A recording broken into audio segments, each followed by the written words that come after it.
இந்த பொய் சொல்றதுக்குன்னே சில பேர் இருக்காங்க. ஒரு கட்சி ஒன்று இருக்கு. திமுக தொடர்புடையவர்களும் மது ஆலைகளை நடத்துறாங்கன்றதுதான் எதிர்க்கட்சிகள் மொத்த பேரும் குற்றச்சாட்டுறாங்க. திமுக தொடர்புல அல்லது திமுகவில் இருக்கிறவங்களும் மது விற்பனையில இருக்கிறாங்க, அப்ப எப்படி அவங்க செய்வாங்க அப்படிங்கிற அந்த இதை முன் வைக்கிறாங்க. அதை எப்படி பாக்குறது? அவர்கள் யாரும் இருப்பதாக சொல்வது கற்பனை. அப்படியே சொல்வது கற்பனை உண்மையானால் திமுக ஆட்சி வந்தவுடன் அவைகளெல்லாம் ஒழிக்கப்படும்.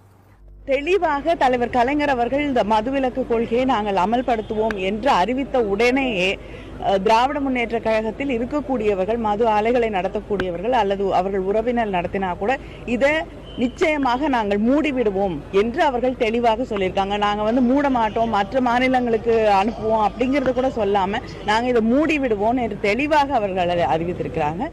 கடைகளை மூடுங்கள். தமிழ்நாட்டில் இருக்கக்கூடிய அத்தனை குடும்பங்களும் அழிந்து கொண்டிருக்கிறது, வாழ முடியவில்லை. இந்தியாவிலேயே அதிகமாக இளம் விதவைகள் வாழக்கூடிய மாநிலமாக தமிழ்நாடு மாறிக்கொண்டிருக்கிறது. தயவு செய்து இந்த மதுக்கடைகளை மூடுங்கள் என்றால் அதை கூட செய்ய ஆட்சி ஜெயலலிதாவுடைய ஆட்சி.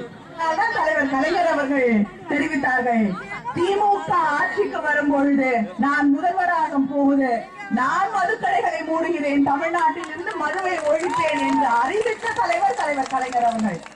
தலைவர் கலைஞர் அவர்கள் தன்னுடைய தேர்தல் அறிக்கையில முதல் அறிவிப்பாக, முதல் உறுதிமொழியாக திமுக ஆட்சிக்கு வந்தவுடன் முதல் உத்தரவு மதுவிலக்கு சட்டம் கொண்டு வரணும்.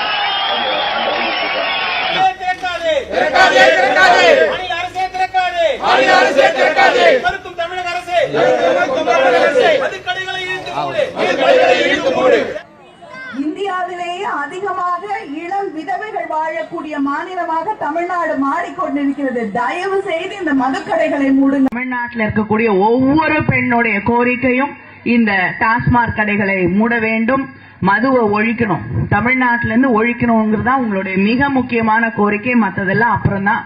நிச்சயமாக உறுதியாக நான் சொல்றேன், நிச்சயமா அதை செய்வோம்.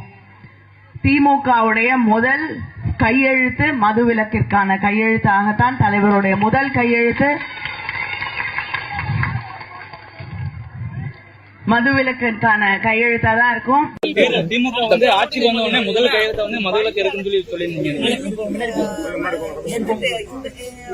போன தேர்தல் அறிக்கையிலையா?